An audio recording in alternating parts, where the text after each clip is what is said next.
the cycling podcast in association with Rafa. From grand tours to group rides, the Champs-Élysées to coffee shops, Rafa exists to celebrate the world's most beautiful sport.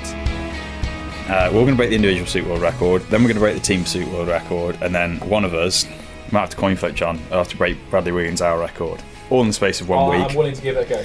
But... So, I mean, you sound like you are actually being serious there. I'm being serious, yeah. Hey, I'm Dan Bigham, also known as Piggy. I'm 27 from Stafford, and I'm also known as the biggest nerd in cycling. Hi, I'm John Archibald. I'm 28 and I'm from Glasgow. I've got various nicknames from the guys that I don't like. I'd like to quickly establish that I'm not a Tinder fiend, I'm not English. That'll work, no, that'll do me fine. Hey, I'm Johnny Wale, I'm 28 years old, and I'm just a Keeler rider. Hi, I'm Jacob Tipper, I'm 27 from Dudley, and I'm now assistant manager apparently, rather than a player manager. I could do that again, this sounds terrible. And I'm the one that never gets around. I think we just like questioning the status quo. We're not here to be innovators or be the next Boardman or O'Brien, just do the things for the right reason. If you don't think you're doing it for the right reason, then question it and find a better way, kind of thing. So I guess that is the definition of innovation, but we're not here for that purpose. We're not going to do something just to be different. Like, we've got to have sound reasoning behind it. Well, we were played in there by some voices from the Huub Wattbike track team, and we'll be hearing from those guys at length in this week's episode. But my name is Richard Moore. I'm with Daniel Freeb. Hello, Richard. And Lionel Burney. Hello, Richard. God, the enthusiasm at the thought of some track cycling from Daniel there is just extraordinary. It's extraordinary. It's as if he's been punctured like a birthday party balloon. Well, we're almost in February. I mean, at this point of the year, I start to get excited about the fact that I have potentially, I've safely negotiated the high-risk months of October to January, when I might be exposed to some countryside-free indoor cycling. So I thought I'd made it out alive this time, but no. Daniel, you have actually contributed to this countryside-free indoor cycling episode with an interview. I have. With a road cyclist, with an outdoor cyclist, predominantly outdoor cyclist. But you spoke to Victor Campenarts, who is thinking quite seriously about a bid for the hour record, and we'll hear in this episode from somebody else who's maybe thinking about going for the hour record as well. That's Bradley Wiggins' hour record. So all that's to come. How are you both, chaps? Otherwise, are you keeping well? Not too bad. Not too bad. Back in the sunshine of Majorca, Daniel? Today, yes. But you never know where I'm going to be.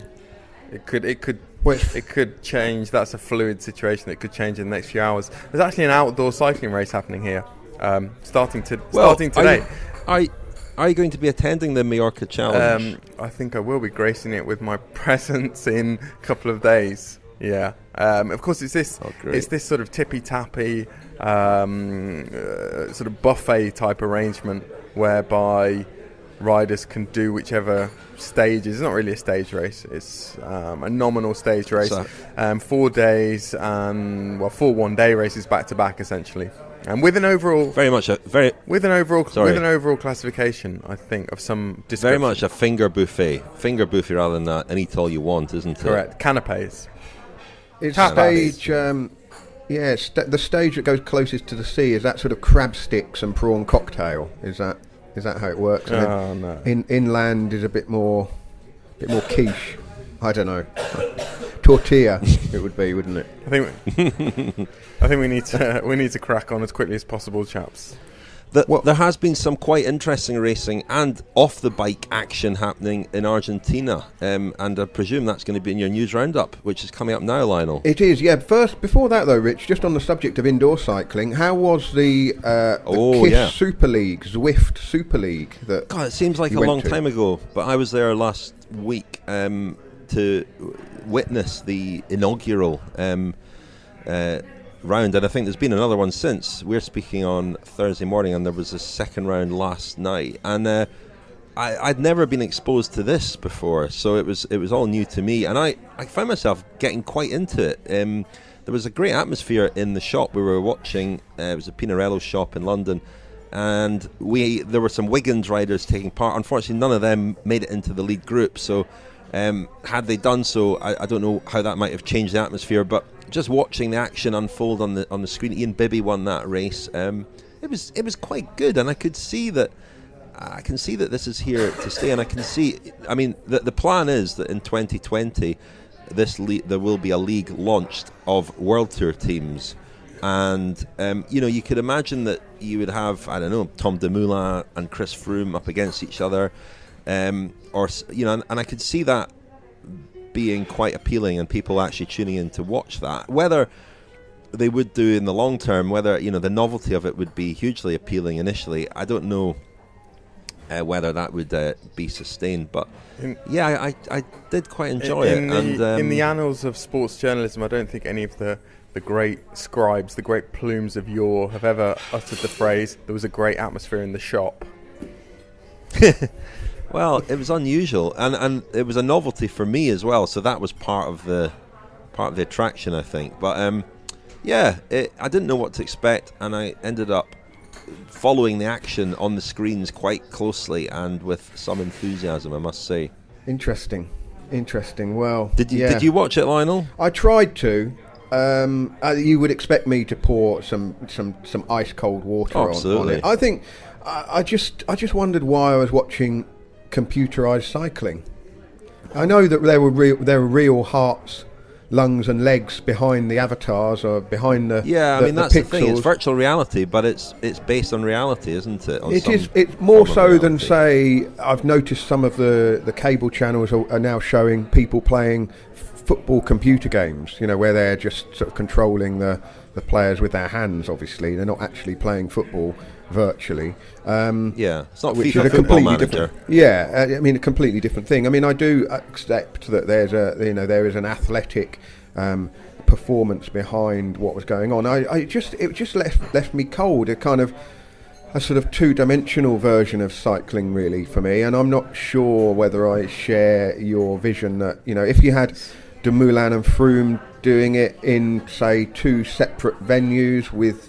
I just don't know whether I'd sit to watch that. Certain echoes. I would sit and watch a race on TV, an actual race outdoors on TV. Certain echoes of my feelings about indoor cycling, track cycling, Lionel. I mean, it's about the variables all being controlled, or there being a very small number of variables compared to road cycling. That's kind. Yeah, I mean, all the things that are great about road cycling are that there are all those variables, aren't there? Positioning, bike handling, cornering, just reading the situation on the road. It's not a pure athletic test, so it's not simply and solely an athletic test. It's a test of many different things. It's not going to replace it. Let's be clear. I'm not saying that. No, I'm not denying that. I'm not denying it has a right to exist at all. I'm not sure whether I could add sitting to watch that on a screen to all the other cycling that I'm watching. I guess I don't know. It's but we shall see. Anyway, that's for the future, I guess. The world will decide whether it has a future as a spectator sport, won't it? It won't be down to me. So. That's fine. The news roundup then. There was some great outdoor racing. The Cadel Evans Great Ocean Road Race finished with a sprint, as everyone would have expected. Elia Viviani of Deceuninck-Quick beat Caleb Ewan and the Tour Down Under winner Daryl Impey there. The Vuelta a San Juan got underway in Argentina. Fernando Gaviria has got his first two wins in UAE Team Emirates colours as we speak. He's won the first and fourth stages so far, and stages 2 and 3 were won by Julian Alaphilippe of Deceuninck-Quick. Stage 3 was a time trial, so that's put Alaphilippe into the overall lead. Still a couple of stages to go before the race is over, but the whole thing really has been overshadowed by the behaviour of one of Deceuninck-Quick's Belgian riders, Iljo Kaiser, and particularly Patrick Lefevre's reaction to it. Basically what happened was the Deceuninck-Quick riders went for a training ride before the race. They stopped for a coffee, as they often do, and a waitress asked if she could have a photo with the riders. And, well, there's no delicate way to put this. Basically, Kaiser, who was standing behind the woman, made a sexual gesture, an inappropriate gesture. And although he's denied touching the woman, when the woman saw the photograph, she was very upset and reported it to the police. Now, Kaiser has been fined, reportedly, 3,000 pesos, which is about £60, by a local court. And the race organisers then decided to expel Kaiser from the race for bringing the event into disrepute. Kaiser had apologised and said it was a mistake and an ill-judged joke. But then the team boss, Patrick Lefevre, really made matters worse, if that's possible, by doing the old thing of suggesting that the reason the woman complained was because she was motivated by money. Lefevre also suggested that the team might pull out of the race in protest. And then last night, as we speak, Deceuninck's riders, including the race leader Alaphilippe, boycotted the podium presentations. The team said, and I can't give this claim a great deal of credibility, I'm afraid, but they said that the decision not to go to the podium was not a protest, but the riders were tired and wanted to get on with the important business of resting for the next stage. So they've been fined now, the riders and sports directors, for not going to the podium. So it's been a pretty unsatisfactory incident all round, and really the response from Lefevre has not it's left a lot to be desired. And all the hard work of winning the races to make the team the most successful on the road last year, and their reputations are sort of shredded by not just the incident itself, but the reaction to the incident. No one has stood up and said, look, yeah, we are taking responsibility, this really was wrong, and we'll take the punishment on the chin. I don't know what you chaps think, but this is not.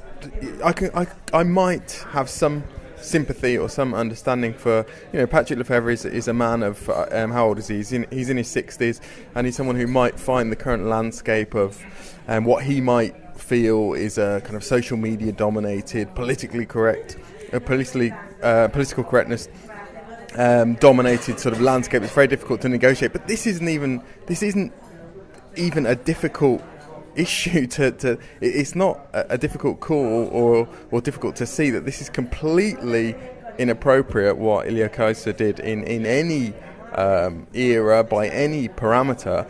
And as to the organizer excluding Kaiser, it's also impossible to overlook the fact that a race like the Vuelta a San Juan is set up to encourage tourism in that particular part of Argentina, and to celebrate tourism, and to invite foreign visitors to that particular place. And what they don't want, obviously, is people coming to behave in the way that Ilya Kaiser has behaved. The one bit of credit that I would give to Kaiser is that he didn't try to pretend, which I feared that he might, that it wasn't a gesture with sexual connotations. He at least apologised. But I really think that at this point, Patrick Lefevre in particular needs to put down his shovel and stop digging. Indeed, yeah. I mean, just like Kaiser is very experienced. He's not a young guy. He's 36 years old. He's a family man. He's got kids, and he's also in a team with a young rider you haven't mentioned yet, Remco Evenepoel, who is 19 years old, just turned pro, and has been thrown into this situation as well. It's just, the whole thing makes you cringe horribly, and the time to draw a line under it was with Kaiser's apology, and the team should have withdrawn him from the race, not left it to the organisers, who I think did the right thing and sent out the right message. Absolutely, so I think it's pretty shameful all round. I think, Daniel, generational things and people failing to adapt, if you want to put it that way. Lefevre's comments, though, don't just they stray further from that. The suggestion that the woman complained because she was motivated by money is just so far from what anybody should be thinking or saying about this kind of incident. She was absolutely within her rights to make a complaint about that, and to then have it reduced down to euros and cents by Lefevre, I thought was not that's as bad as the incident itself, I think. But anyway, a poorly handled situation by the team, really. And like I say, Winning, crossing line first, may well be the thing that motivates the team most, but there is more to generating, a fan base and winning people over and projecting. What Lionel this has given people the right to first. say is that success and crossing the line first has perhaps emboldened the team and emboldened Patrick Lefevere to an unhealthy extent, and his words in the last 24 hours, 48 hours sort of suggest that he's someone who thinks he can do what he likes and say what he likes, and he's given a platform, or he's always given a platform by the Belgian media in particular, and he very much relishes that as well. Absolutely. Well, just to wrap up the news from the week, the German sprinter Andre Greipel got his first win for the French Arkea Samsic team at La Tropicale Amissa Bongo, which is a stage race in Gabon. The racing continues in Australia, and EF Education First have won the opening 2 stages of the Jayco Herald Sun Tour, with Mike Woods following up Britain's Dan McClay's victory.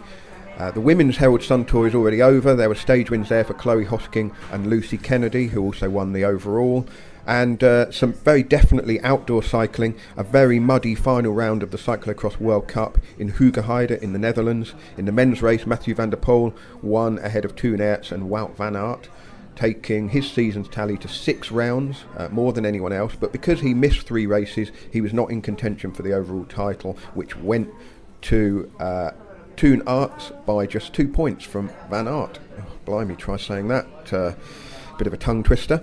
Worse than red lotto, yellow lotto. The women's race was won by Lucinda Brand of the Netherlands, and that means that 9 of the 10 rounds were won by Dutch women, the exception being round 2 in Iowa City, which was won by the American Caitlin Keough. The World Champions, the Cyclocross World Championships are this weekend in Bodense, Denmark. The Scandinavian pronunciation police will no doubt be on my case for that, but I've done my best there. Finally, the Giro wildcards have been announced. Nippo Vinifantini, Bardiani CSF and Israel Cycling Academy will join Androni Sidemek, who had already earned their place by winning the season-long Ciclismo Cup, which is basically the new name for the Coppa Italia. That concludes the news. A community around the world. Stories and films with the most compelling characters. The world's finest apparel. Explore the world of cycling with Rapha. Thank you very much indeed to our headline sponsor, Rapha, for their continued support. They've been teasing some new items in their 2019 collection the last few days. Go to rapha.cc to see what's coming up. But the Explorer shoes caught my eye. This is not me putting in some kind of pitch for a pair of Explorer shoes, but they look very interesting. So a hybrid between road shoes and mountain bike shoes almost. Also, they've got a new collection coming out in collaboration with Paul Smith, the designer. So that looks good as well. There's some pictures on the website, rapha.cc. Go and have a look. Lionel, you mentioned just before the break there that Lucy Kennedy won the Sun Tour. I should mention we have an interview with Lucy Kennedy in the most recent edition of the cycling podcast Femina. Rose Manley went and interviewed her. Very interesting story. She came to cycling pretty late and is riding for Mitchelton Scott. Rode really well at the World Championships last year, and that's a big win for her, so might see a lot of her this year. We have released our fourth or fifth or second Friends of the Podcast episode? Sorry for the confusion, but we released our audio diaries over Christmas and New Year from the Grand Tours last year and the Women's Tour.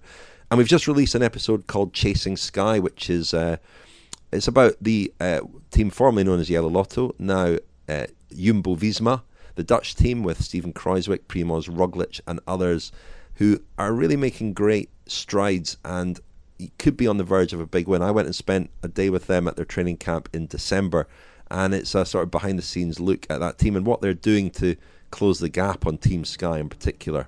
You've had a listen, I think, Lionel? I have really enjoyed it, Rich, and well, you know how reluctant I am to dish out any praise in your direction. I mean, it was the Jumbo-Visma riders and staff who made it good, really, wasn't it? With their but it was a really interesting insight into that team, and as you say, the process of closing the gap, and just a sense that you get from them that they can see that gap to Sky in the Grand Tour's closing, and it's going to be really interesting to see how they approach the coming Giro d'Italia and Tour de France in particular. I was very impressed. I was very impressed by them.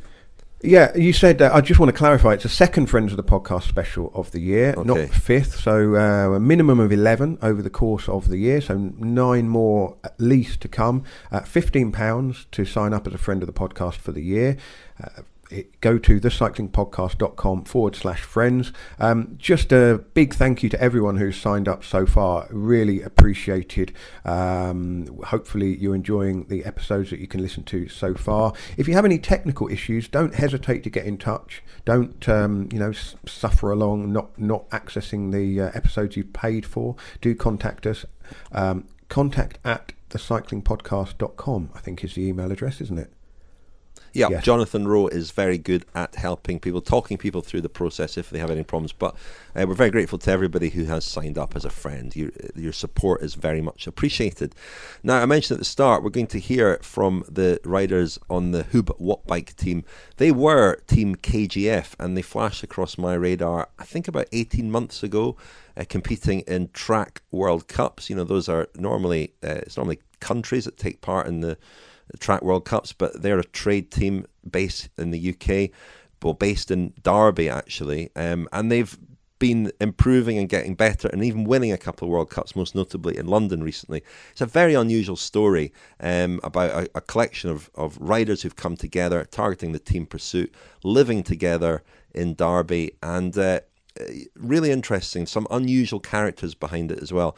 I went to meet them in Derby last week, where there's a velodrome where they train, and I spoke to them all about the journey that they've been on and where they want to go. I should say as well, they competed in the British Track Championships last weekend and performed outstandingly well. John Archibald broke the sea level world record for the 4,000 metre individual pursuit. He's done a 4:09 now, extraordinary time. And that's the second fastest in history behind Ashton Lambie's ultimate world record. And they won the team pursuit as well, obviously. Dan Bigham, who's in the team and really runs the team, he was second in the individual pursuit too. So here they are. It's Dan Bigham, Jacob Tipper, Johnny Wale and John Archibald. Yeah, so year one it was, I finished uni 15th of June and we had 5 days to find somewhere before I got kicked out. So I sort of took the lead on that. We drew a little circle around the track and the gym, and we want to live as close as we can to these two so we can just walk there basically. Unfortunately that meant living in a really bit of a grotty area. It was real cheap because there was 4 of us living in a 2-bed house, including Tipper sleeping in the living room floor on a mattress. But so I mean over the year we've got broken in 3 times, had 4 bikes nicked, so probably not the cheapest of options. So this year, part of the support we get from the Derbyshire Institute of Sport, they set us up in Derby College, so we're now living in effectively student halls again. It's a nice little setup. Got our own little rooms. Does that feel like going back in time a bit? Going back into having finished at university, back in student halls. Oh, it's horrible. As you can imagine, communal little kitchen with there's 5 of us plus 4 other little kiddies knocking around.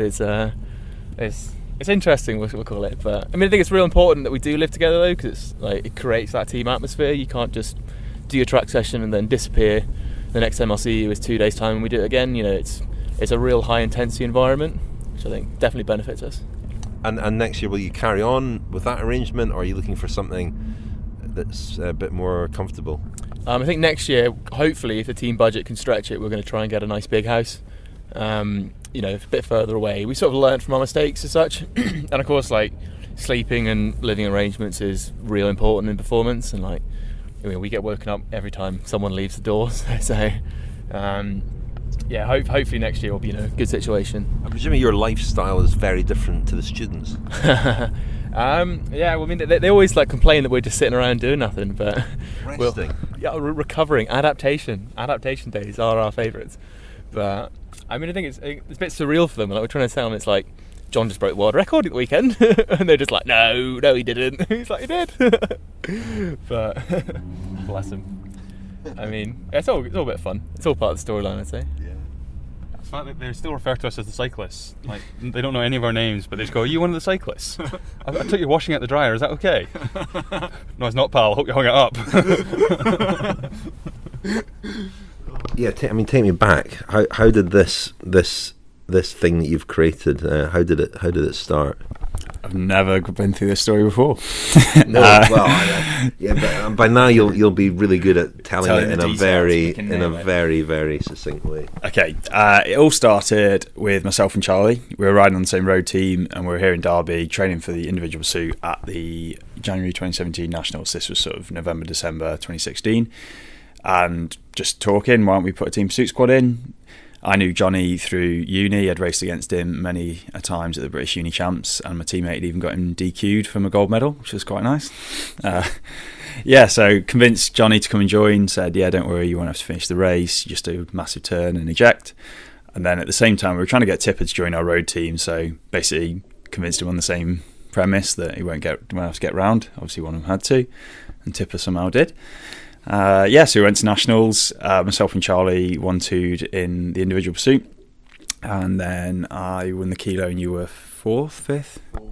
And then team pursuit, we'd done something like 4:25 4 weeks out of our first session, and then each week knocked that down bit by bit. I think the week before we'd done 4:10 or 4:12 standing, and then we'd PB'd. We crashed. Yeah, we crashed. We were hitting another team pretty bad, about 62k an hour on Facebook Live. Yeah, so that happened. We did 4:08 in qualifying, which is a mad PB for us. Went into the final. I'd been a bit ballsy and said a few things in interviews to like Cycling Weekly printed, saying something like, I can't remember, throwing the gauntlet down to GB. GB better come at us. Yeah, something along those lines, which they did promptly. They put all their fast kit on. So we went out real hard and did a 4:04 and beaten by half a second. And that was the rest is history, I guess, since then. So 3 golds, and in fact, at the time, we didn't really think much of it. Went out, had a good night, went back to the road, and a few months later, actually, it was more a case of how do we step up on this? And then we started asking questions, went to the UCI and BC and said, how do we register to go and do World Cups? And he said, the deadline was like 3 months ago, you've missed it, nothing you can do. We're like, And then they came back and said, actually, you've got a week or 2 weeks, whatever it was at the time, to get us, £4,000. Like, where the hell did you get £4,000 from? We just left uni. We've got combined about 150 grand of bloody debt. So a bit of asking around, and we had some good help from Ellie Green at of Langdale Lightweights, and her mum had died from leukemia 8 years ago, and they'd set up the Karen Green Foundation in memorial, effectively just to raise funds for families suffering with leukemia to give them some respite care. And they gave us a great donation that effectively covered the cost of setting the team up, and then in return we'd put on a track day and a few of the bits and bobs throughout the year to help bring some funds in for them. So that got us on the bandwagon to go to the World Cups, picked up a few other sponsors that had helped us out towards Nationals first time with kit and whatever else, but effectively bankrolled our own way to it, bought our own bikes, credit card to most of the races just to get us there. Went to the first one, and we just about got through qualifying. I think it was 7th. Tipper was not going great at all. He was not having a good time, to say the least. And we got into the rounds just about by the skin of our teeth. I think we did like 4:01 standing, but we had the potential to go so much quicker, and it was quite infuriating at the time. And myself and Charlie, we were on for like 3:56, and Tipper got dropped with 6 laps to go. I think we finished at 3:58 dead, and that was with a kilo and a half of looking over, thinking, where's Tipper at? The video analysis is hilarious, because it's just Dan sat on the front with like 7 laps to go, and you just hear this 2, and it's like, we didn't have a plan for, you got 3, alright, Johnny's gone, cool, but there never was a what happens if Tipper gets dropped scenario. So Dan decides the best thing to do was just to ride as hard as he can for the rest of the race. Meanwhile, Charlie sat on the base bar screaming, "We should probably wait for him, Jan!" This was in Poland. This is Poland, yes. I mean, this is quite a famous milestone, I guess, in your development. Before we get to that, just can you briefly tell me your own background, what you did before you came to this? Towards cycling. So, university, I studied motorsport engineering, undergrad and masters. I worked for a year in Formula 1 as an aerodynamicist at Mercedes, and then moved into Olympic sport. Did about 6 months working with British Athletics and a few other Olympic teams doing performance engineering. And about that time, I picked up a ride with what was then Planet X Northside, effectively an elite national road team. And they said, come and ride all the prems and stuff. And I was like, want a bit of that. I don't want to be helping other athletes go quick. I want to go fast myself. So I had a good season on the road there. I thought, let's have a go at the track cycling lark. Why? Fun story about Dan and his time at Formula One. So I've heard this because they had the Mercedes guys did a track day the other week. So Dan's nickname was Sleepy Dan because he'd always fall asleep in the wind tunnel. So all this Formula One work he did. Yeah. So when you're Sleepy Dan, what did you have to say? Sleepy Dan, God, it's going to stick. I do like to fall asleep in a lot of places, but I'd be on night shifts all the time. You're the first one in, so they'd like, weekends yours, night shifts they're yours, and I just can't deal with that. My body clock is pretty set, and so 2 a.m. in the morning would roll around, and I'd be asleep at my desk, in control of the tunnel. I mean, when you sort of hatched this plan together, what was the vision for it, and why are there no other trade teams out there doing what you're doing? There was never an original plan of how far to go, or like a set ambition or goal. So it wasn't go to the Olympics, go win Worlds, wherever. It was just see how far we can go. So originally with nationals, in this case, it was can you get a medal, which we did. And then the next one was what's your next step forward. So it was obviously World Cups and see what we can do there. But it was always a question of just try and be as good as we can, as fast as we can, and no messing about really. Just all eggs in the basket of high performance. So there wasn't any sort of half commitment to it. It was everyone's full gas, everyone's moving to Derby, everyone's doing everything they damn well can to perform. There's no stone left unturned, and I hate the term marginal gains, but we're covering every little game we could at a time, and obviously it keeps getting better and better. The more exposure we get, the more support we get, the more doors open and the more access we get to better technology or smarter people or more equipment or whatever it might be. Why is no one else doing it? I don't know, in honesty. Maybe we've just got quite a unique collection of people. We've all been through university and studied our own things, whether it's psychology, sports science, whatever. So we've all got our sort of niche areas of expertise, but enough life experience to say, yes, we've got enough time to do this for a few years, see how far we can push it, and then we can always fall back onto it. But at the end of the day, it also pushes forwards our careers, especially with myself and Tipper working in the sport. Then we can sort of fall back on everything we've done as a good case study. But yeah, it depended obviously, and has depended on getting a buy-in from quite a lot of other people along the way. You've got 4 here now. How did you sell it to them? How did you convince them to give up a lot and come and be here in Derby and really commit to this? Good question. I'm not really sure how I convinced them, really. I think we're all just super keen on it completely. It wasn't a sort of a hard sell on any front. I don't do you have any idea how much fun it is to win a national title, like with your best mates? It's real fun, and like the training, we just take the piss all the time, have a laugh. We get portrayed as being these jokers, but there's like that is a significant part of our sort of team ethos. Like we like having fun together, and we're now just doing it on a bigger stage. And was it a sense of sort of adventure as well, embarking on an adventure together where you didn't really know where you were going to end up?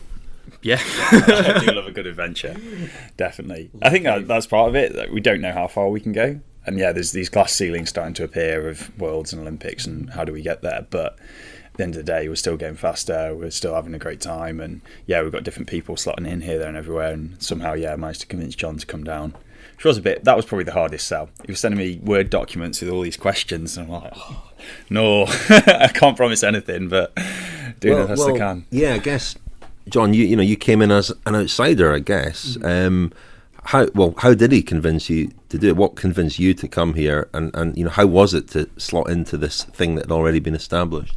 It was the prospect of bigger things, really. I mean, I'd just done the Commonwealths and medalled there, which was like a year ago had been totally out of the blue for me. I'd never expected it. So you then look at it and you say, well, where's the finish line? Where's the ceiling for this? And I thought when Dan said to me, you compete at these World Cups, there's the best people in the world there.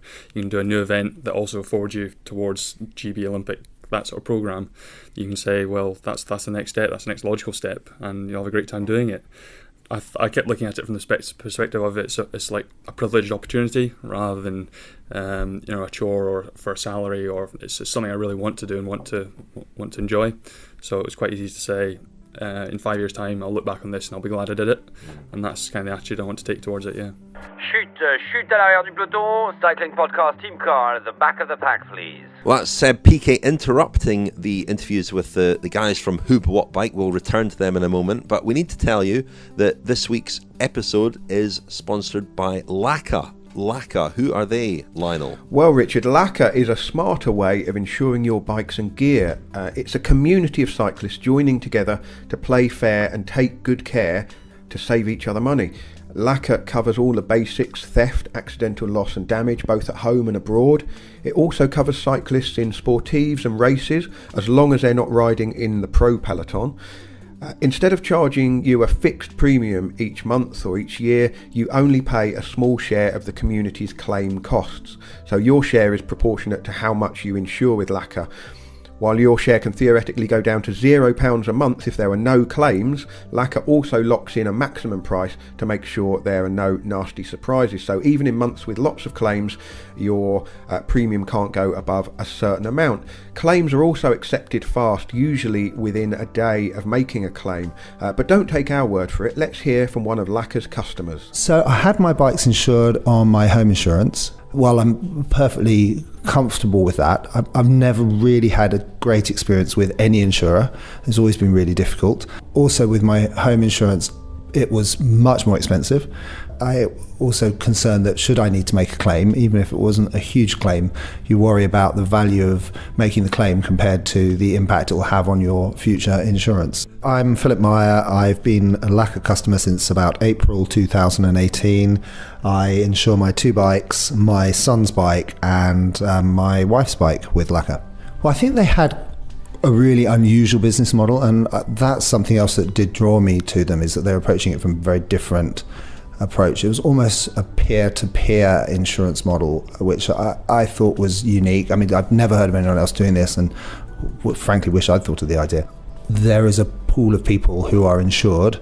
You only pay when someone makes a claim, and I thought that was really, really good policy. Also, it's in their interest. They only make money when they pay out claims, which is the exact opposite to the insurance industry. It's not in their interest to pay out claims. So I really like the concept there. They cover the full value of my bikes. I feel very confident, having had a claim with them, that I'd have nothing to worry about, that if there's a problem that they'll pay that out straight away. Lacquer's members have saved 61% on their bike insurance bills, and that's money that could be spent on a new piece of kit or put towards a training camp trip. So if you want to find out more about Lacquer, go to lacquer.co.uk. That's laka.co.uk. Now back to your interview, Richard, with the Huub Wattbike guys. I guess the impression from the outside is that this is an event, the team pursuit, that, you know, people call it like the red arrows or something. You know, the level of precision seems very high now, and the last decade or so, I don't want to use the term marginal gains, but the way that's been fine-tuned, that you look at it sometimes now and see, I don't see how that looks like perfection. I don't see how it can be improved upon. What made you think that, you know, you could come in with a collection of riders like this and make further improvements? Where did you look at it and think we can do it better, or I can see where we can make other improvements? Yeah, pretty much that. I'd done lots back at uni on performance modelling. That was like one of my major focuses, sort of aerodynamics and lap time simulation, that kind of stuff. It's effectively where a lot of our performance models are spun out from. So what people use in motorsport and Formula 1 to predict how fast a car can go around a track, the exact same equations apply in cycling. Just instead of an engine, you've got a cyclist, and instead of a car, you've got a bike.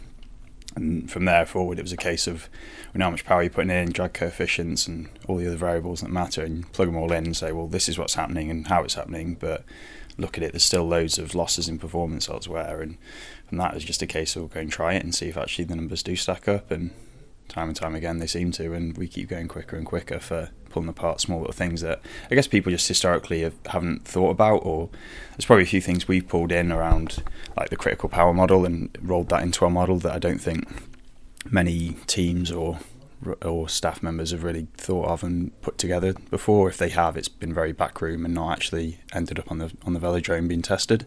And I think that's probably one of the biggest things we can do, and the fastest thing we can improve is effectively just take an idea and within probably even a day be trying it out on the track. If it works, it works, and you can go faster for it, then all the better. And it's quite hard to get through all that red tape in a governing body, whereas in our case, we're small, we're nimble, we'll do it straight away. There was a really interesting quote of yours, which I'm going to try and remember. You said the British setup, they have a system and then find riders to fit into that system, whereas you're the other way around. You have riders that you then the system. Is that your quote? Sorry. Yeah, my quote. Thank you. So, well, can you expand on it a little bit, because it's really interesting just how that works in practice. Well, simply they've got access to some of the best athletes with the best support already going. They have a system that works, so they keep using it, and you can't overly fault them for doing so. If someone comes along who doesn't fit that system, for them it's like, well, we know the system works, it's proven with the winning gold medals, we're going to keep it and crack on that way. And you can see why they do it, but that doesn't mean it's right. They're in a fortunate position where they can throw plenty of darts to the dartboard and get lucky from it, whereas from our point of view, we have 4 riders. We have what I just describe as a 4-man deep gene pool to pick from. It's now up to 7. 7-man deep. 7-man deep. So essentially we have to make the best out of that, and that's where our different tactics come into it and our different approach comes into it. We're building a system around the riders, which realistically how it should be. It's how sport should be. You've obviously seen there's been issues recently with the Jess Varnish case and people in athletics and stuff, where they claim that the governing bodies may be a bit too totalitarian at times. Now, rightly or wrongly, it's not for us to say that's incorrect, because they have got multiple gold medals, and it's not saying we're favouring on someone's side here, but we're in a luxury position where we're so small, as Dan said, we can be nimble and we can choose how we want to approach this situation, what training works for each individual athlete, how the race tactics work, how the preparation works, and it opens up a few new possibilities and ways of trying different things. I think again you spoke earlier of keeping back to nimble. We have stuff put in our group chat earlier or yesterday on a new study, and that yesterday's example was a bad one because it was actually rubbishing said study. But if it had been any good, we'd have been like, oh right, let's go and do that. We have all these little things sent to us, and we're like, all right, let's try that, let's try this, let's do something different. It's not then having to go through 10 different phases of, does it agree with the sports scientist, does it agree with the data analysis, does it agree with the head coach? And, ultimately, if any of those people have a disagreement with it, it's a barrier to overcome. Whereas we're all so sold into this system that we've got. If we see any benefit for it, we're all for one sort of thing. We're like now 7 musketeers rather than the original 4. Well, on that, I mean, the British cycling programme often describes itself as an athlete-centred programme, but there is clearly, you've got your head in your hands there, but clearly there's a hierarchy there, and decisions are not always taken by the athletes. How does it work with you guys? And is the work that you do, the discussions that you have, whether that be on WhatsApp groups or in the track centre or away from the track, are they as important in a way as the training? Is that where you come up with ideas and ways of tackling the event together as a sort of democratic? Is it quite democratic? Yeah, that's the best way to describe it. It is a democracy between us. In a session, if we feel that our legs aren't good, we will change the session. We'll change that session within. All the way through, we were exploring different tactics. We'd try different turn strategies, and it meant that we could swap people around within a session. We could decide it's not working after effort 1 and change effort 2. And that's kind of the way it's always worked. And if we wanted to employ something a bit bigger or a bit different, we would literally just sit ourselves down at the dinner table and say, let's discuss this, let's discuss that. And none of us here are conservative in our thoughts going forward, or how progressive we are. We all want to do stuff different, so it's good. It all fits in. There's not really much of anyone having much hesitation around new ideas. We're all keen for it. It does help that generally we've got Dan who can actually validate a lot of those new ideas. So it's not just shots in the dark. We're either, like I say, we've all got either scientific backgrounds from like psychology and sports science, me and Johnny, or Dan with his engineering background. So when I try something new, we'll back it up with papers, Dan will back it up with his spreadsheet, and it also means that it also gives us a bit more faith in the process as well. It's never just someone above us saying you should try this. It's just try this, and we'll sit around and we'll say why, and then we'll come to an agreement between us of why we think this is beneficial for us. If it's routines, if it's pre-race routine, if it's cooling strategies, if it's nutrition strategies. Like we've tried to dissect this event as much as possible from a rider point of view and made it work best for us. We all have different warm-ups. We have different nutrition strategies. It's not just this is your warm-up strategy, go. And you do see other nations where they're on the turbo at the same time, they're doing the same thing, probably listening to the same training playlist, same music playlist on Spotify. Yes, for club life, it's got to happen. I think to jump in on that one and to say they're an athlete-centred programme, I don't think is quite true. I think to an athlete-centred would be, in our case, where you empower the athlete to make the right decisions and you give them all the knowledge and understanding to make those decisions and understand what they're trying to achieve, rather than saying, yeah, you're the athlete, you're at the centre of this programme and this is the best way to do it. It's actually, you're the athlete at the centre of the programme, this is what we're trying to achieve, and these are all the things we think would be the best way of going about that, but make your own decisions and we'll give you the right people to talk to, or the right equipment, or the right technology to answer those questions. I think it's that like bravery to do something different is also quite important. So I think I'm a good case study in that. So obviously ruptured my ACL in start of July, so panic training to get ready for these first World Cup series. So we came up with a plan. This is what we're going to do. We know what historically has worked for you. Plan didn't work. Paris and Canada wasn't as good as I needed to be effectively. So like the standard move would have been, all right, just keep plugging away at what you're doing, whereas we literally just sacked off the entire 12-month plan and just started again, and lo and behold it worked really well in Berlin. I made that big jump up that I needed to do, but I think that's like the change in training was so drastic that it's quite a brave move to do that, I'd say. But we're willing to make those little jumps. We've got the scientific background that says, all right, well, here are 5 studies that have not been published, but we reckon it'll work. But let's give it a go. We're brave enough to do that as well. How do you handle disagreements? There must be things that you disagree on, or how do you make decisions? How are decisions made if there's some, if it isn't quite clear, especially if you're going. I was saying to John earlier, you race so seldom. Really, there aren't an awful lot of races. How do you make the really important decisions about strategy and so on before big races? Naked wrestle. That's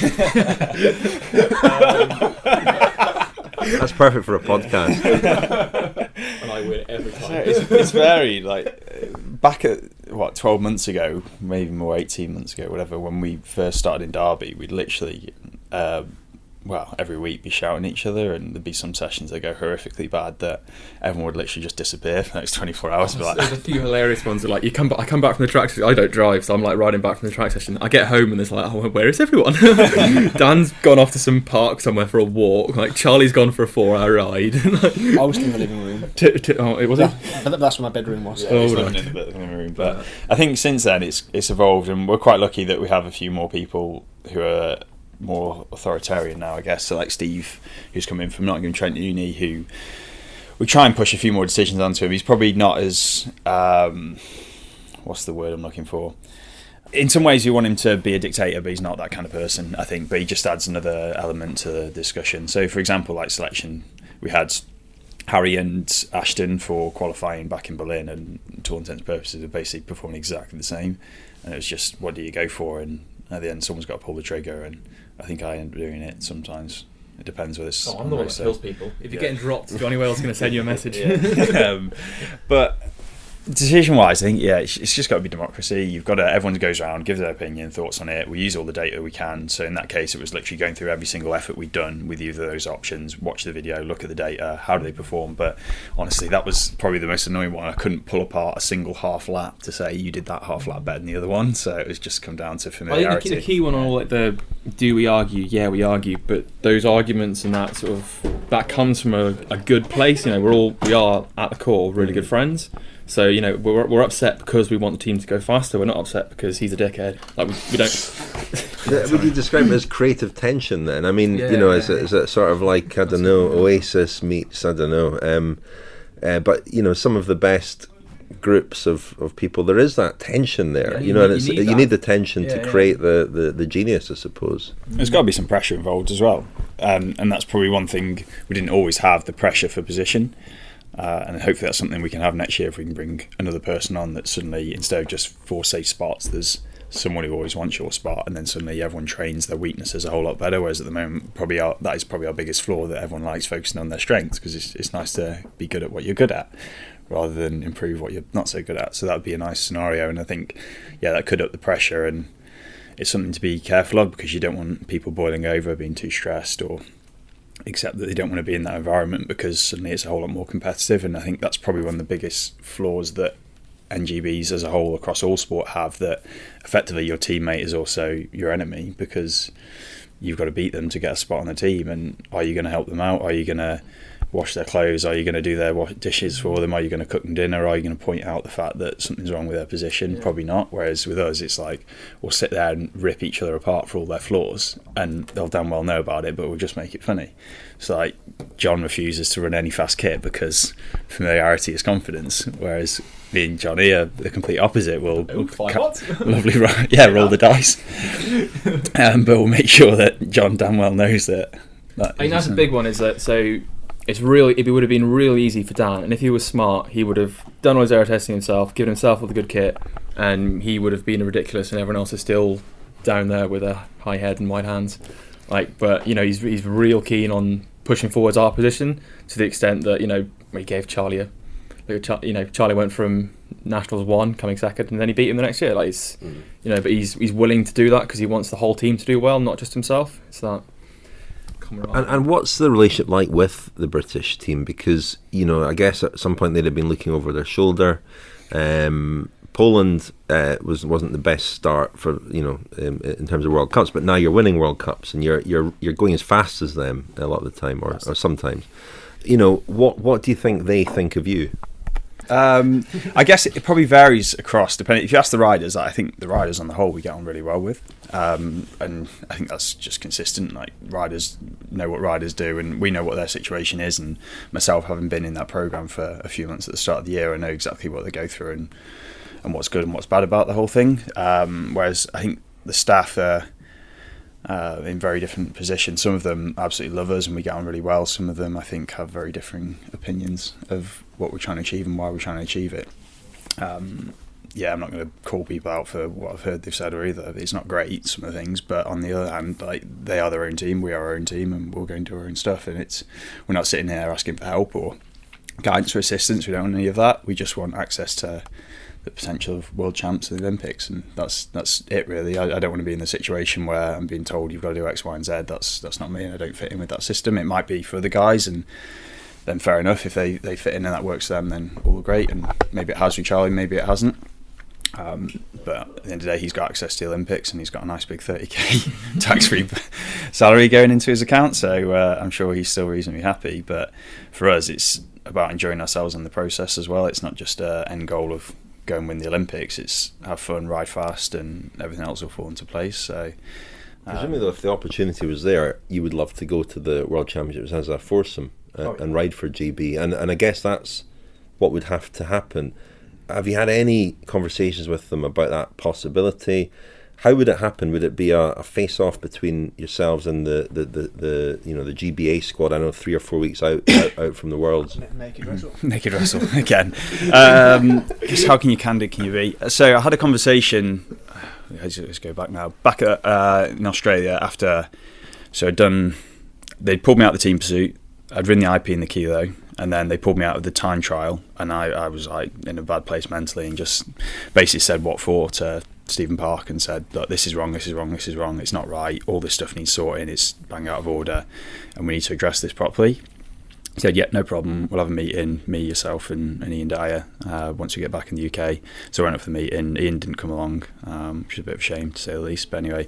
And on that I pushed really hard for trial situation and effectively to open the channels of data access between what we do, so they can see exactly how we train, who's in good form, and actually can we slot into the squad at any point. Because I didn't want the situation that I'd had, or in fact Harry had had as well, where Harry wanted to do the individual pursuit, the Commonwealth Games, but they said no, we're not selecting you because you don't have any of your data. It's like, well, his data was always available, you just never asked for it. So what about if we can actively push it that way? And it was something they weren't very keen on. And then over the 5-6 months between then and the World Cup season, I don't know what happened, but the relationship definitely changed. So we were going to the World Cups and there was zero interest in what we were doing, and they were actively being disruptive. And it was something I said in a few of the interviews, where they were literally dropping in our efforts, asking us to move out of the pens, all that kind of stuff that I didn't feel the need for, and it was not really required. A few snide comments, just not what you want. So I think going forward, well, since then as well, Stephen Park, we had a conversation at London World Cup, and he was super keen to actually start opening that door towards a trial situation. It's something he has always said he is keen for, but it's just how that works. And it's such a well, it's not a common thing, it's just an unforeseen thing completely in cycling, whereas in rowing and athletics, judo, whatever, pick your sport, if you're good enough, you rock up to the Olympic trials, off you go. You could be Joe Bloggs off the street, never heard of you before, but if you're quick enough, you're there. But obviously in cycling, there's never been the outside competition, whereas I think we effectively are that first in through the door. The best example of this, I'd say, is that there's very much a Team Huub versus Team GB approach. Whereas you look at track sprinting now, as Team Beat Cycling, which is effectively a trade team full of Dutch sprinters. There's a really good Instagram post at Canada World Cup. So Hugo Haak, head coach, takes photo. They've come first and second. He's like, I've got 6 Dutch sprinters on the top 2 steps of the podium. Today, all I can say is I'm a proud coach. Canada, we had us and GB on the podium. Our results was just put down and shoved off as a fluke, whereas that completely different dynamic. Yeah, the British cycling social media feeds weren't exactly you weren't that prominent. Surely it's a really good thing. Like any nation would love to have 2 teams go into a top class event and both finishing on the podium. Like that should be a really good thing. One of the problems, one of the issues that the team pursuit is the blue ribboned event for. The whole program really was built upon team pursuit, wasn't it? Going back to Peter Keane in the 90s, when they got lottery funding, it was all about the team pursuit initially. So it's the source of the most pride, I suppose. It's a tricky one. I mean, given all that and given all this history that's developing, how did it feel in London to win there? Oh, pretty fun. Don't know if you saw the pictures of us riding around with the Derbados flag.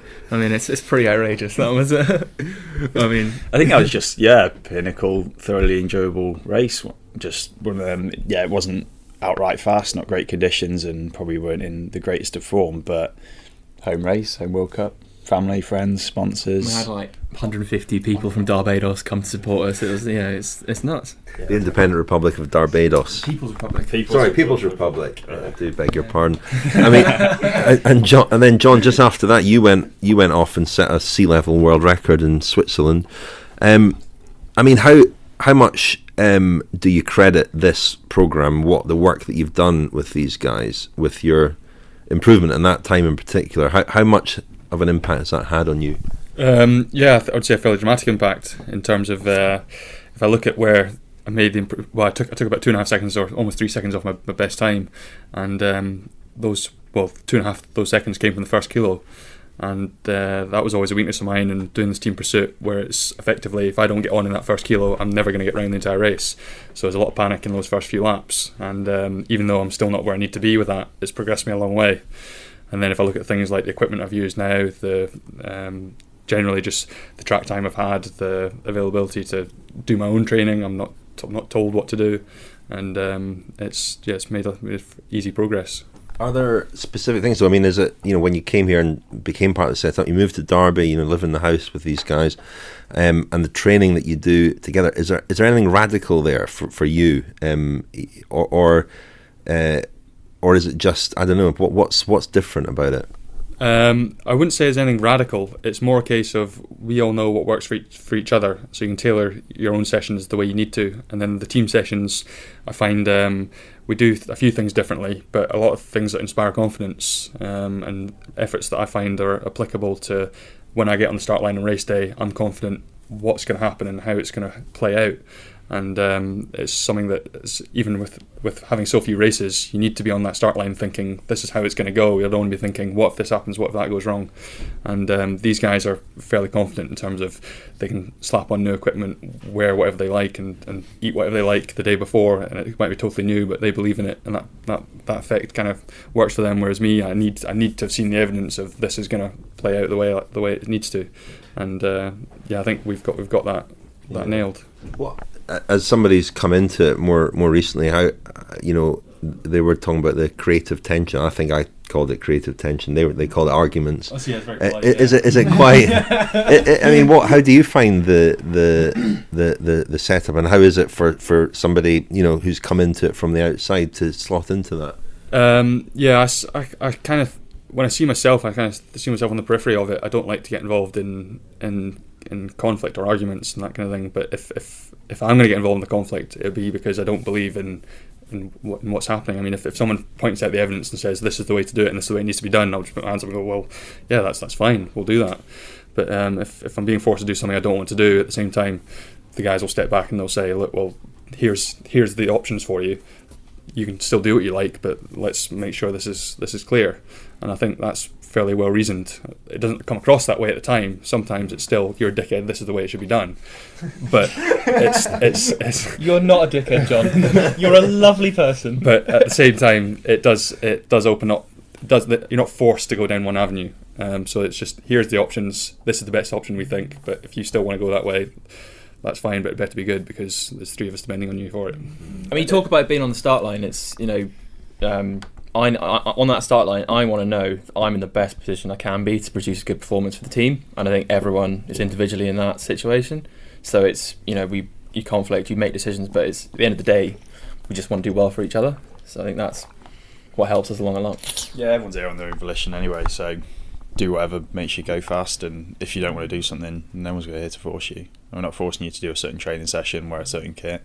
Like, we've had plenty of debates with John that he's slowly buying into everything bit by bit, but yeah, at the end of the day, perception is what affects your performance. So if you perceive that you're in faster kit or in the right place of mind, then fair enough, then the performance will come, and then day John performs, so I ain't going to moan at him for it. So. I mean, what's this will come out after the Nationals, but what's next over the next sort of 12 months or so? Presumably up to now you've been on this really steep trajectory of improvement and, making huge gains. Can you still see gains to be made? Are there still things when you look at it that you can make major improvements, and where will you be in 12 months? So I've got a nice upgrade package coming for Nationals, and I know this will come out after Nationals. Upgrade package. So this is coming back to the whole, now it's individual jerseys up for grabs. So I've got to beat John, and I've got around a 24 watt deficit I'll have as of Switzerland to close. So I've done plenty of training, found plenty of watts in that, and put 15 watts on equipment. So I'm going to beat John. have like could come back to haunt you. Characters here. You've got Dan, the most confident man in the world. Like, we gave a good example. If these two were going to do a power test against each other, Dan would match his power watt for watt until he just dies historically. Like, whereas John is like Mr. Cautious. Like, from day one, Dan's been telling him the spreadsheet says you can break world record. You're going to do 410. John's like, no, not going to happen. Lo and behold, he's done it, and John's like, oh, fuck, the spreadsheet works. The numbers don't lie. I'm confident of plenty more gains. It was annoying in a way that I was so stressed when I went to the first block of World Cups with logistics and other stuff that I didn't probably get the time spent on equipment development. And after the last World Cup, it was like a massive relief for me, and suddenly I had like 5 weeks to burn time and use that accordingly. So yeah, I've managed to find a fair amount of gains just in having a clear head and thinking a bit more about stuff. So yeah, stuff that we'll 100% be using going forward once I've beaten John. And then there's other things as well. We've had so much support come to us off the back of especially London World Cup and John's sea level world record that people are suddenly like, yeah, maybe these guys are good, they're not just jokers. And then a lot of Derby based engineering firms have come and said, yeah, we'll support you, we can make this, we can make that, we make the other, and opens up a world of avenues. Because at the moment we do have a few manufacturers and we can throw ideas at them, but there's still limitations of what they can do. Whereas suddenly if you go to a multi-billion pound turnover engineering firm with as many employees as you can think of and just say, can you make this please, then it'd be amazing. And slightly longer term, in 12 months, what will have happened over the next 12 months? Okay, so each of us will have broken the individual pursuit world record, one by one. Johnny Wale, just Keeler rider, he's going to ride 405. Yeah. It's going to happen. So we're all going to break the individual... This is serious, by the way, I'm not joking. We're all going to break the individual pursuit world record, then we're going to break the team pursuit world record, and then one of us, might have to coin flip John, I'll have to break Bradley Wiggins' hour record, all in the space of 1 week. I'm willing to give it a go. But... So, I mean, you sound like you are actually being serious there. I'm being serious, yeah. If you broke the world record as team pursuit, what would be... What do you want to happen as a result of that? Would that make your case to be the GB foursome going into the World Championships next year and the Olympics? Would that make it stronger? Johnny comes with a good little point. It's so. Imagine, all right, you got Chris Boardman commentating Olympic final. Aussies have just beaten GB because they didn't pick us, and it's like, oh wow, new world record, 3:48. sea level world record. Still 5 seconds slower than those 4 lads from Derbados, though, isn't it? Like every single start sheet is going to have 3:43. 3:40. Oh, we sat there the other day. We could do 3:30 if you're going. But the reason this came about is this whole glass ceiling World Cup. So next winter we will go to all the World Cups, and at the end of the day, that's all we can do right now. We can't go to the Worlds, we can't go to the Olympics, and it's something obviously we're pushing for. But if we can't do that, what is the next best thing you can do? Go and break all the world records. And people obviously know you go to altitude, there's huge advantages to it. And having Ashton come and join us, and obviously he's altitude world record holder, we saw his data, we knew exactly what could be achieved. We knew what he did at sea level and what he did at altitude, and suddenly I knew for the past 12 months that any of us who went up there, we could go sub 410. But then you start looking at the data in a bit more context and actual real data from that record, and you go, wow, we can go a whole lot faster than that. And it's just fitting all those logistical pieces together to get the puzzle. And this financial support's coming together. Scheduling seems possible now because there's no natural break in the calendar to say, right, we're taking a month out going up to altitude. It's just not the done thing, and the road season doesn't particularly allow for it. But if we can do that, then if we're going up there, once in a lifetime opportunity, then yeah, just smash every record we can. And yeah, we might come back and only have taken one, but I think in itself that'd be a pretty cool achievement. But looking at the numbers, fairly confident we can take IPTP and hour. I know the hour's one that makes John cringe, but honestly, I don't like it. He hates it. John, our record? No, you didn't hear it from me. You heard it from Dan's spreadsheet. It's a myth in the cloud somewhere. Is it something that appeals to you at all? I mean, the whole idea appeals, but it doesn't motivate me in the same way that turning up to a World Cup and winning gold does. Like, I like the whole idea of times. Dan's right that like if you want to make progress and you want set the next target, then yeah, breaking records is a target. But from deep down, and why you get into that competitive nature, it's not. I like setting fast times; it's rewarding, but it's not why I enter races. I can set fast times on track at home, but I turn up to races to compete against the best, and you measure yourself.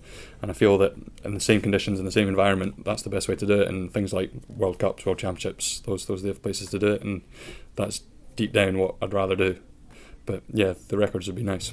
The Cycling Podcast is supported by Science in Sport. Science in Sport. Fueled by science. thank you very much to Science and Sport for supporting the Cycling Podcast. You can get 25% off your Science and Sport products at scienceandsport.com with the code SISCP25. That's SISCP25. This week's question for the Science and Sport experts comes from Fraser Watson. Question for Mr. Science and Sport, please. Can you explain the difference between running out of energy on a bike, bonking you might call it, and muscle fatigue, i.e. the suffering and the pain we all experience from a hard ride? How can nutrition help these separate issues? I often find it confusing between pre-ride meals, during and post-ride. Thanks in advance, Fraser Watson. Over to you, Ben Samuels. It's a good question, Fraser, and often one that can get confused with the volumes of training involved with endurance performance. So that lack of energy, bonking or hitting the wall type feeling during a ride is often a result of nutrient availability to maintain your level of output. In other words, how much fuel you've got in the tank for the intensity that you're working at. As exercise intensity increases, so too does the reliance on carbohydrate as a fuel. And if that's the case over a long duration on the bike with no carbohydrate feeding happening, then you're likely going to bonk. For those rides, you need to be feeding with carbohydrate before the session and whilst out on the bike. It is worth noting that residual fatigue from larger training blocks can contribute to the lack of energy during a session. Now in those cases, taking the extra day off the bike and eating well isn't going to be detrimental to long-term goals. On the flip side, the muscle fatigue, pain and soreness that you're feeling after exercise is more often than not linked to microtrauma in the muscle or muscle damage caused during exercise. In those cases, including both carbohydrate and protein in the immediate post-ride recovery option, often through liquid format, a shake, that kind of thing might assist. And then the following meal, you should also be looking to have carbohydrate and protein to support complete recovery and address those types of feelings. Thank you for that, Ben, and keep your questions coming to Science and Sport. Just email us, contact@thecyclingpodcast.com. Before that, we heard from the Huub Wattbike guys. That's Dan Bigham, Johnny Wale, Jacob Tipper and John Archibald. And well, an interesting story, isn't it, Lionel, about a team that's really gone about things their own way, following in a great tradition really of, I guess you could call them eccentrics or left field people taking on the track. Chris Boardman did it, Graham O'Brien did it, and these are the latest incarnation of that great tradition. Yeah, listening to them talk, it kind of reminded me of sort of 21 years ago or so, 98, when Chris Hoy, Craig McLean, Peter Jack, I think, was also part of the sprint setup. Jason Quealy. Jason Quealy. And they very much were kind of, they really put themselves on British cycling's radar by going off and competing at the highest level they could in World Cups. And bear in mind, the World Cup programme looked very different then than it does now. But they kind of had to force their way into the reckoning, then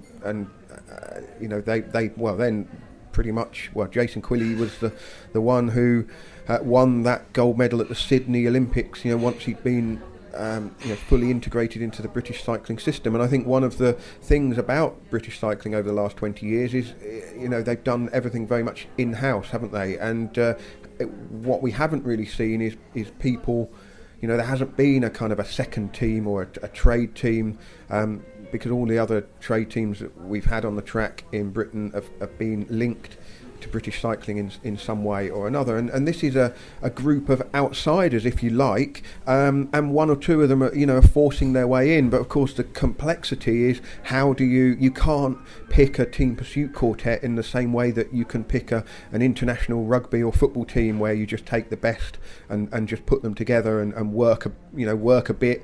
The team pursuit is such a specific discipline. You can't really take two from here and two from there. Charlie Tanfield, of course, is in the British cycling setup. His brother Harry has joined Katusha Alpecin. Harry was part of the Huub Wattbike team, and before that I think it was KGF, wasn't it? And so that gives you an idea of the kind of levels that they're performing at. I spoke to Harry this week, and he said he'd been training with Katusha out in Mallorca, getting ready for his first races. He's going to do a couple of days of the Challenge Mallorca, so you might get to meet him, Daniel. And you can talk to him about indoor cycling as well as outdoor cycling. But he was saying that he'd get his training done and then want to get online to watch the national track champs and keep in touch with what all of his old teammates are doing. And I do think that the way that they talk, particularly Daniel talking about trying to break world records and really make their mark over the next 12 to 18 months. But the difficulty for them is, how do they force their way into World Championship and Olympic teams? It's not hard to sympathise with them and get that sense that not all the doors will be open to them, perhaps.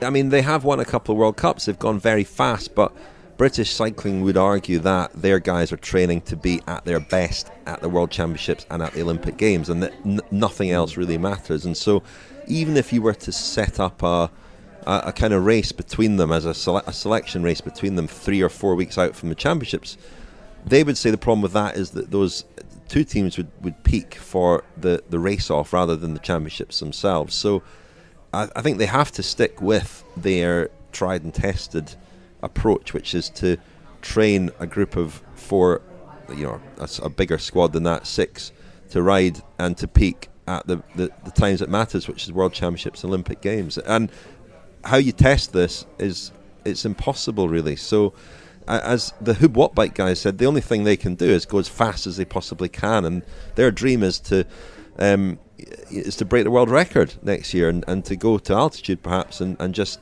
smash the world records individually and collectively. And I'm not sure what that would achieve other than the kudos and obviously the profile and the publicity that would come with it. Well, Daniel, as I mentioned, you went off to do an interview with Victor Campenaerts, who is he's a European time trial champion, isn't he? He's a good time trialist, and he has his sights set on the hour record, I believe. Correct, Rich. He does. Victor Campenaerts, who most people first became aware of when he rode a Giro time trial, didn't he, a couple of years ago with he was wearing a t-shirt under his skin suit, asking a girl on a date. if I remember correctly. That's correct. And she did go on the date, I think, but I'm not sure what became of that. I think he rode for Yellow Lotto. He rode for Yellow Correct. Lotto at the time, but now rides for Red I'm Lotto. not sure what became of that blossoming relationship. Anyway, They went out on a nothing. date and it didn't go any further. Oh, right, okay. That's a sad story, isn't it?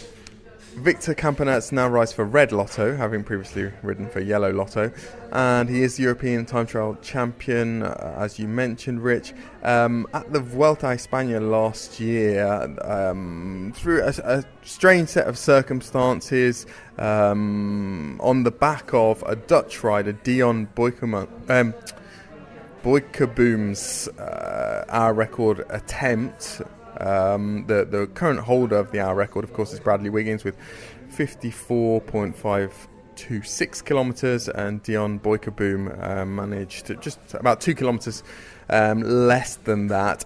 Anyway, Boijkeboom's hour record attempt was close enough to give Victor Campenerz, and initially Victor Campenerz's teammates, ideas about what he might be able to achieve if he turned his mind to that. After the Vuelta, he did a test in Grenchen in Switzerland, and that was fairly positive, so much so that he sort of went into the off-season this year thinking that 2019 could be the season when he did actually take on Wiggins' record. He started training again in, I think, November, and he told me that he was messing around one day on his bike and he hit his knee on the handlebars of the bike, and that caused him a few problems. In fact, he wasn't even training at Red Lotto's camp in Mallorca before Christmas, or he wasn't on the bike anyway. He was doing rehab, and this could potentially put a 2019 record attempt in jeopardy, but he hoped not. I understand the latest news is that the knee has healed somewhat. He's currently in Namibia with some triathlete friends. He's having a 2-month training camp at altitude in Namibia, and he's keeping his options open about this record attempt in 2019. Anyway, in Mallorca, I spoke to him about where the idea had come from, why he might want to attempt the hour record, and who in particular has been his inspiration in this sort of burgeoning quest.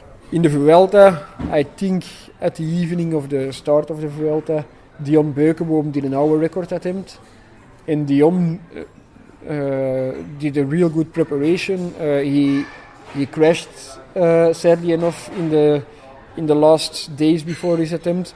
So that was real shit, but still he came 1k short on Bradley Wiggins. So it's a real heads off for Dion.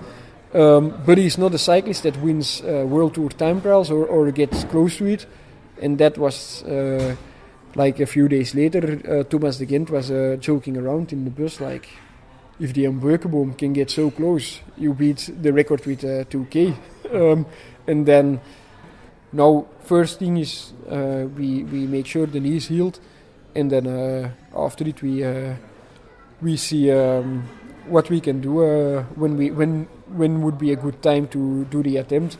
But when the knee is not healed at the right time, we would probably not do it this year, because my main goal is become Olympic champion next year and not break the hour record. And if I think it might be an issue, or it might, interfere with the Olympic Championships, I will not do the hour record on a moment that I perhaps have to miss the Giro d'Italia, because the Giro will make me stronger, and I need to become stronger to beat Rowan Dennis and Tom Dumoulin in Tokyo.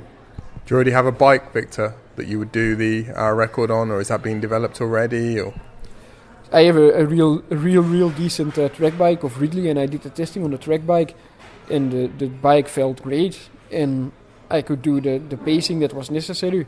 So the bike doesn't need to be developed to be any better. Maybe we can gain something on the bike, but it will take too much time. And like I say, it has to be in the planning of my preparation for the Olympic Games. So if you want to improve a bike or build a new bike, it will take months because they develop the bike, you have to test it, it has to be adapted, it has to be adapted again, and that's not in the plan for the Olympics. But now the knee has to be healed, and then when it's healed at the right time, then we're going to make a planning for the hour record. But now nothing is planned yet, so that I hope I can do it. But there's also a chance I'm not going to do it next year, and that would be sad. And also I think a lot of people would be disappointed, but we will see. Of course, I think the clear location is Aguascalientes. It's on altitude, so you have the thinner air. It's more easy to go through the air. The things that comes along with doing it in Aguascalientes is also you have to be at least three weeks in advance over there, because you ride faster on altitude, but when you just go there and try to break the record, it's not an advance anymore because you also perform less on altitude. But when you are there for 3 weeks, you're adapted and you can do almost the same effort as you do on sea level, and then you have a real advance of the thinner air. I used to be a swimmer till 2008, and then I was a triathlete till 2010. So my father was always really into cycling, but it's not like when I was 10 years old, I was not like a real cycling fan or something like that. I have to say I've never been a real cycling fan. I only have have one idol, and that's Bradley Wiggins, and he gave me this trophy a few weeks ago. It was amazing. I was so stressed to get it out of the hands of Bradley Wiggins. Even after I got a trophy, he was there drinking beers, and I was too shy to talk to him because he's such a big idol for me. Yeah, of course I know Eddie Merckx did an amazing attempt, and then Chris Boardman, he did all these massive attempts on super fast bikes. I think at one point he was riding 56 km an hour, and then when they banned his records, he just broke it again on a normal bike. So I know all those things, but I was not there. I was not like actively seeing how the records got broken. Some of the guys who have broken it have held it for 2 weeks. Some guys have held it for 10 years. Would it bother you if you broke it and then someone came along straight away and took it off you? Of course, if I would break it, I would prefer to get an endless record that's never broken. But realistically seen, when Rowan Dennis, he also said he's planning an attempt after the Olympic Games, and I know when he's going to do an attempt, and he has the perfect environment that Wiggins didn't have, then he will also have will break the record of Wiggins. And at this moment he's a stronger time trialist as I am, so he will ride faster than as I do. So in fact, it would be great if I can do it already next year, because I will be doing the attempt before him, and there are more than just two great time trialists in the world. I would say perhaps when Kirienka has the idea of breaking the hour record, and he has super low air pressure and low humidity, he will also be able to go close to 55 km an hour. But the main thing is, when you break it, be at least for a few days on the list, and you will be there forever on the list. Victor Campenaerts there, very interesting, I thought, and it did sort of tease a kind of new phase of interest in the hour record. It kind of goes through periods where it goes through cycles, there's a lot of activity. It goes through cycles.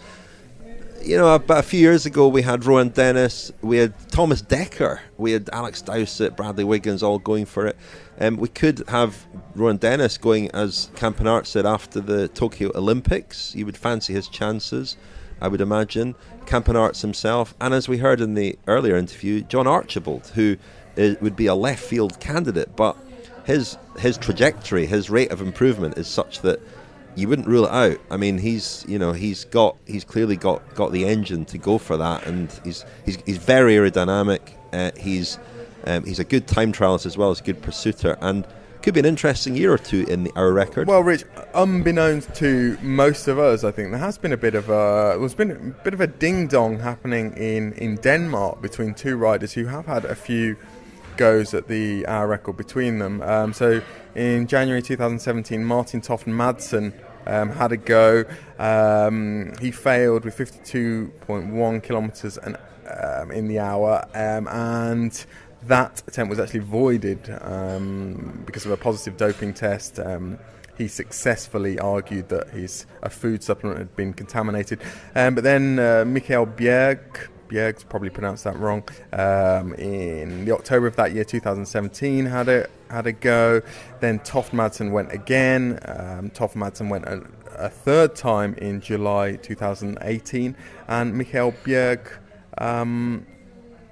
most recently tried again in October 2018, and his mark on that day was 53.73 kilometres, so not too far off Wiggins, in fact, under a kilometre at this point. Well, Wiggins' record is there for the taking. Yeah, and Michael, if the right guy goes for it. And Michael Bjerg's a very young guy. He's only 19 years old. He's been riding for the Axion team, Axion Bergman.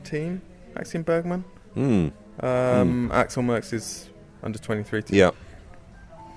Can you go for the hour record on Zwift, Lionel? There is such a thing, isn't there? There is an out. I think it's an indoor turbo trainer based hour indoor. Record. No? Indoor. It's already indoor. So what? I mean, yeah, I don't know. All I know about Zwift is that I'm making life hard for myself by putting my real weight into my profile. Makes it God. I could just, the power I'm putting out, I need to tell the computer I weigh about 23 kilos. When you got a negative power to weight ratio. Is in Zwift, when you complete all the levels, is there like a big baddie you have to defeat at the end, like a sort of mythical Alexander Vinokurov type figure with snakes coming out of his helmet? I don't know. That would be good, wouldn't it? Brilliant. Listen, fellas, it's been quite a long episode, I think, with the bits and pieces that we've had. So should we wrap things up for this week? Absolutely. I think we'll be returning probably next week to Argentina and talking about events there. Evenepoel's certainly worth talking about. He's been riding well so far, a couple of important stages to come, but racing is getting interesting, so I'm sure we'll return to outdoor cycling next week properly. But for just now, thank you very much, Lionel. Thank you, Richard. Thank you, Daniel. Thank you, chap.